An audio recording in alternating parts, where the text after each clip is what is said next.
Hi everyone, and welcome back to my channel. My name is Barbara, and if you are new here and you like farmhouse budget-friendly decor DIYs, I hope you'll consider hitting that subscribe button. And if you enjoyed today's video, please like, comment, and share.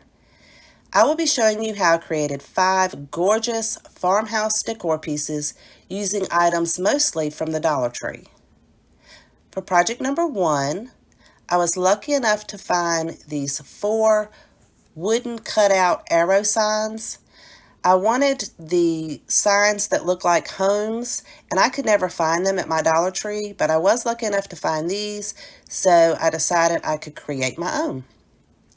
I went ahead and removed the hangers and then filled the holes in where the hanging portion was with my fast dry premium spackling, and I'll have a link to that in my description box below if you're interested. I absolutely love the stuff. It's amazing. It dries very quickly in like 10 or 15 minutes. And then once it's dry, I sanded that down, including sanding the entire part of the sign because it does have a few little rough edges because they're wood cutouts. I wanted the home to be thicker than just the thin cutout, so I'm going to attach 2 of the arrows together to form a thicker base, like a thicker sign. And I'm using the tumbling tower pieces that you can purchase in a box from Dollar Tree. And to secure those down, I used Gorilla Glue and hot glue. So I put the Gorilla Glue in the center and then a bead of hot glue on each side of that, and then attach the tumbling tower pieces to the outside edge, making sure that it's flush with the bottom and the outside edge of the house, and do that for both sides. Then add one in the center as well as one in the center at the top to give it a little bit more stability so it doesn't bow down. And then one at the bottom so that it can be a freestanding sign. And then attach the other wood cutout on top of those tumbling tower pieces and let the glue set up. To create the roof, I'm using these quartz paint stir sticks from Lowe's. And I cut the edge off straight so that I can line that up to determine where I need to cut or how long it needs to be for the roof edge. And I just held that up at the top, at the peak of the roof, and then marked where the bottom portion was where I needed to cut. And then cut a straight edge for that. Then to cut the other side, it will need to be slightly longer than the first side you cut because you want it to be able to come over top of the first piece that you set down so there won't be a gap at the peak of the roof. So it'll just come slightly above the first piece that was cut. And then I mark that where the roof ends and cut that down flat. And I go ahead and attach those with the Gorilla Glue and the hot glue before I cut the pieces that go underneath that, so I'll know how far or how long those pieces need to be. So I do center it up so there's like a little bit of a lip hanging off of both sides of the house because you will be able to see both sides once you set it up. And I attach that as well with the hot glue and Gorilla Glue. And then to cut those bottom portions, I just cut a straight edge on one end and then held it up to where the roof peak, where the piece comes down, mark that, cut it flat, and then I can attach that with the Gorilla Glue and hot glue and do that for both sides. Now, once this is attached, there is a little bit of a gap in each corner where the 2 sticks meet each other, and I really didn't like that gap. It did not give it a nice finished look because I'm going to be painting this. So I fill that in with my premium spackling and just push that down in there with a Q-tip to make sure I fill those holes up, and do that for both sides so that both sides would be filled up, and then wipe any excess off so it would be easier to sand once that dries. So once those are filled in, just go back in with some sandpaper and sand that down nice and smooth. Now you could do the entire edge of the roof, but I was just a little bit more concerned about the corners because it was such a large little gap there. So once that has dried and sanded down, and make sure you get all your glue strings off or any little excess glue that's coming out, I gave that 2 coats of my Waverly chalk paint in white, and it did take 2 coats to give it nice good coverage, and then set that aside and let it completely dry.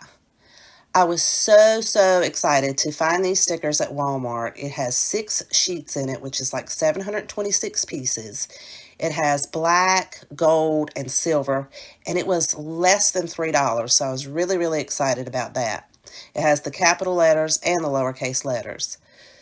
So I used painter's tape just as a guide. I put that around the bottom of the house just so that I can make sure I get my letters to go straight across and not crooked.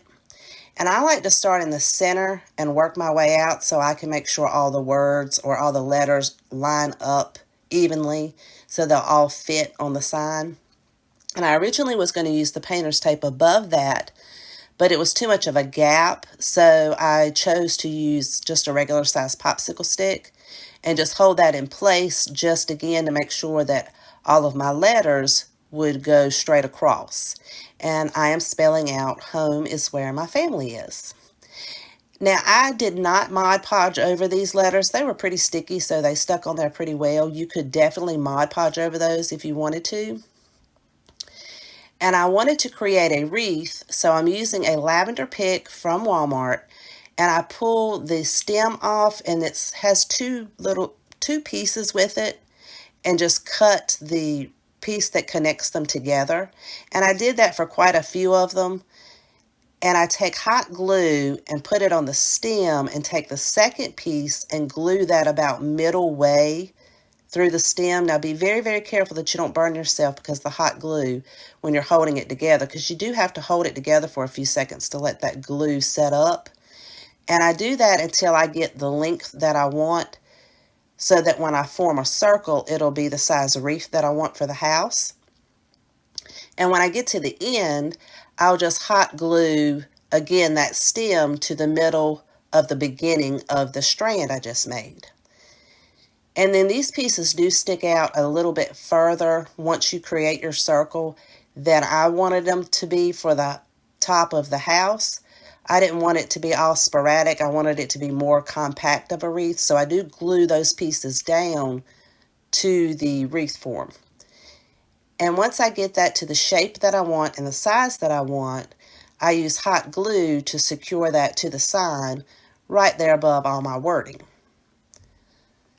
And once I put the wreath down, I wanted to give it a little bit more distressing, so I used black chalkboard paint. This actually came from Dollar General, and dry brushed around all of the edges, including the roof line, just to give it a little bit more something extra, and so it wouldn't be just stark white. Then I took some thin ribbon from Dollar Tree, and this looks more like burlap ribbon, and hot glued that around the bottom portion of the sign, and then used the excess that I had to create a bow, which has 2 loops on each side, and then I cut a thin little strip of the same ribbon to wrap around my bow to give it its center. Just squeeze the center of the bow and then cut a thin strip out and then hot glue that down to hold the bow together. And then hot glue the bow to the top of the wreath, and this house is complete. And I think that it turned out very lovely.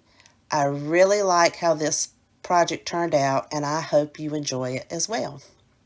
So for project number 2, this is going to be using the same concept that we just used in project number 1, with the wood cutouts, creating the house and securing those together, but I am not going to secure the rooftop pieces yet. I do go ahead and cut those out, but I don't attach them because I'm not going to be painting this sign. I'm actually going to be covering it with scrapbook paper in buffalo check print that you can pick up at Hobby Lobby that I actually got for 25 cents a sheet, and it only takes 1 sheet to do this. So once I get the top portion secured down and let that glue set up, I take my scrapbook paper and just trace both sides of the house onto that scrapbook paper and cut it out. And then I'm also going to be wrapping the sides as well as each individual roof piece so that it will be nice and cohesive and the entire house will be covered in this buffalo check print. So once those are cut out, I use my matte Mod Podge and put an even coat on both sides and apply my paper, making sure that I just press firmly to get any wrinkles that may be in there out. And before you cut any excess off, make sure that it has completely dried so that you don't tear your paper. To cover the rooftop pieces, I have already cut those out, so I will be covering those in just a second, but I wanted to go ahead and cover the side pieces up first. And I just hold some of the scrap pieces up to it just until I find a design that I think would look well with the front and the back, because it's not going to be lined up perfectly with the gray and the black and the white, but just something that would look good. And then I put that down with Mod Podge and get any wrinkles out. And again, make sure everything completely dries before you cut any excess off. And then for the rooftop pieces, I actually am going to wrap those. So when I cut the scrapbook paper out, I'm going to cut that slightly larger than the actual rooftop pieces so that I can wrap it around the edges, because when you attach those pieces to the house, you will be able to see those outside edges. So once you find the desired look, the pattern that you want for each piece, just trace that out, or you can't trace it out because it's a little bit larger, but I just held the piece over it, just kind of drew around a little bit bigger than what it already was, and then cut the corner pieces, just cut a little indentation so that you can fold it over and wrap these pieces. So I just took the Mod Podge and completely covered the stir stick, including the outside edges, and then fold that over, kind of center it up on the paper and fold it over until that glue holds the paper down. And you may have to go back and add a little bit more glue because sometimes the paper wants to pop up, but just get enough glue on there so that it will hold it in place. And if you have any little extras, just cut those off the corners. And I'm going to do that for all 4 pieces, the 2 long pieces as well as the 2 small pieces. And just you can put that extra Mod Podge on there and hold it in place. Once everything's dried, I go ahead and cut the excess off. And I did go ahead and paint the back side of the roof pieces with the black chalkboard paint, because once you put these on there, they are slightly wider than the actual house itself. So you could see the edges, and I wanted it to match the buffalo check really well. I didn't use Gorilla Glue to attach this. I just used hot glue to put the all the little roof pieces on there. And once those are all set in place, this project will be complete. Oh, I did go over it with Mod Podge. I completely covered it with Mod Podge just so that the paper wouldn't tear or any of those little creases would not pull up. And that's how it turned out. And I think these 2 pieces look really well together. And I hope you enjoyed this project as much as I enjoyed making it. So for the third project, I used this tray from Dollar Tree. I picked this up at the beginning of the summer.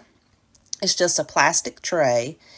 And I gave it 2 coats of my Waverly chalk paint in white, trying to make sure that it was even all the way across. And if it is a little bumpy, once it dries, you can take some sandpaper and sand that down nice and smooth, because I'm going to be transferring some lettering onto the tray. So I created this. This will be a free printable on my website, which I will have linked in the description box below if you're interested in going over there and getting this free printable. It is an 8.5 by 11 regular copy sheet paper. And I'm just going to use the pencil on the back to transfer this over. If you don't have this tray, you could use this to create on any kind of sign. Now, I used painter's tape, and I did not push it very, very hard because I don't want to tear my paint. But I do use the painter's tape to hold it in place so that when I am tracing around the letters, the paper doesn't move. Now, I don't know if I didn't put enough pencil on the back of my paper or if I wasn't pressing hard enough, but when I pull my paper up, it is barely visible. It is visible, and I can see the letters, but it's barely visible. And I do have to hold it up and move it around a lot with the light so that I can see all the letters. So you may want to make sure you put enough pencil markings on the back, or use maybe some carbon paper, or make sure you press really firmly when you're tracing those letters out. See, as you can see here, it is barely visible, but it is visible. And I used my black oil-based Sharpie. This is a fine tip Sharpie, and go around each letter. And I like to go around and do all the outlines and then go back in and fill it in. And like I said, you'll see me moving this around a lot because it was very difficult for me to see it. But once I get all of those outlined and filled in, I do let that completely dry. And you could leave it as is once you're finished with this, and it's gorgeous. But I wanted to create some handles for the sides. And of course, my handles are going to be for decorative purposes only. I would not pick this up by the handles or put things on it and pick it up with the handles. It's just for decorative purposes. So I'm using 2 dowels. One is slightly larger than the other. These come in an assorted pack from Walmart. I cut 2 of them down 4 inches long. That's the larger dowel. And then I cut the smaller dowel. I cut 4 1/2-inch long pieces. And I just used my hand miter saw to do that. I used my ruler as a guide so that I would know where I wanted to place them. So I placed the wood glue at the 1-inch mark and the 3-inch mark so they would be evenly spaced, and then use hot glue to secure that until the wood glue sets up. I hold the first piece on there until that glue sets up really well, and then the second piece I recommend, once you put it on there, to flip it over and make sure that it is lined up and straight on the handle on that dowel, and then hold it in place until that glue sets up, and then set it to the side and make sure that Gorilla Glue sets up really well before you paint it. So, of course, after I cut it, I did make sure I sand any rough edges off. I gave it 1 coat of my black chalkboard paint, and I've gone ahead and marked where I want the bottom portion of the handle to be in pencil, and I just secured this down with hot glue. Like I said, this is just for decorative purposes. I thought it just gave it a little something extra, and I think it's really cute. I absolutely love this project. It is very beautiful, and I hope that you enjoy it too. I hope you love it as much as I do. Amazing Grace, how sweet the sound. I love that song. So for project number 4, I will be using this plastic charger from Dollar Tree. When I saw this, I fell in love. I didn't fall in love with the color. I fell in love with the wood grain on it. I think it's absolutely gorgeous. I gave this 2 coats of my Waverly chalk paint in white. And you guys, even after this paint dries, you can still see this wood grain. It is beautiful. And I'm going to pull this up a little bit closer just so you can see all that gorgeous wood grain in there. So once this has completely dried, I am using wall stickers from Dollar Tree. This one, it has Live, Laugh, Love. It has some extra wording, but I just wanted the Live, Laugh, Love. So I went ahead and cut those out because that's what I'll be using on this decorative plate. And then another wall sticker. These are just peel and stick stickers that are clear between the letters. I wanted the leaves off of this one, so I went ahead and cut those out. And I go ahead and attach Laugh in the middle and just try to center it up and then push that down to get any creases out. And then I will put Live and Love above and below that, trying to make sure I have the same amount of space and centered as well. Now you could Mod Podge these down. They stick pretty good, but I didn't Mod Podge mine because if I decide I want to change it out, I can just peel it off of there. I put the stems down at the bottom, and they both go the same way, so I kind of made them go in the same direction. But you can see the stem under one end, so I just peeled that leaf up, peeled the stem up, and cut that off so you wouldn't see it, since you could see through that particular leaf. And I think that turned out really cute. And then to give it an added something extra, I'm going to create a bow with buffalo check ribbon from Dollar Tree. And this is pretty thin, so make sure you're careful with your hot glue because it will burn you because this ribbon is very, very thin. So I just create 4 loops about the same size on each end, and then I squeeze that in the middle to create the bow and cut it flush right there where all the pieces meet, and then cut a piece of the ribbon off so that I can wrap that around the bow. And I'm going to fold that in thirds. So the piece that I cut off, I just fold it in thirds so that this can become the center portion of the bow. So squeeze the bow together and then pull that center portion almost to the edge and then secure that with some hot glue. And of course I had to get my finger protector because like I said, that ribbon's pretty thin. And then fold the bottom portion over and glue that down as well. I wanted a piece behind the bow, so I cut some of the ribbon slightly larger than the width of the bow and then dovetailed the ends so I could place this behind my bow at the top of the sign, and then just take and squeeze that right in the middle, fold it down, and then attach it to the back of the bow, making sure that your print is facing the right direction because this is on the back of the bow. Hold that in place until that glue sets up, and then glue the bow to the top part of the plate after you fluff it up real pretty. And I absolutely love how this one turned out as well. You could attach a hanger to the back and hang this on the wall. I'm actually going to put mine on a plate stand and display it that way. And I think this is gorgeous. You'll have to let me know in the comments down below if you like this project as well. Now, our final project of the video is so very, very simple to make. I found this canister a little while back, and I honestly can't remember if I found it at Dollar Tree or Dollar General. If it was at Dollar General, I did not pay more than a couple of dollars for it. It had this twined bow on there, so I went ahead and carefully removed that. It wasn't glued down. I just untied it and set it to the side because I'm going to reuse it. And give it 2 coats of my Waverly chalk paint in white. And go ahead and get the inside portion rim, because you will be able to see that. Now originally I was going to give this an enamel wear look, but after the 2 coats of paint and it completely dried, I fell in love with how it looked with just the white. You could decorate this for any holiday. You can leave it out all year long. I absolutely love how this one turned out. I'm just going to reattach the bow that was originally on there. You guys, I took a poll on Friday to see if you guys wanted to see farmhouse or farmhouse fall decor. And when I started my projects, farmhouse was winning, and now farmhouse fall was winning. So I threw some fall in there.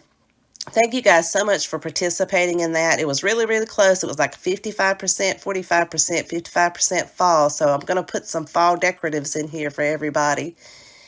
I'm using these mini orange mums from Dollar Tree, 2 eucalyptus, a floral pick with the pine cones and the cattails, and then some foxtails that I just clipped off of the bundle and just sporadically place those around.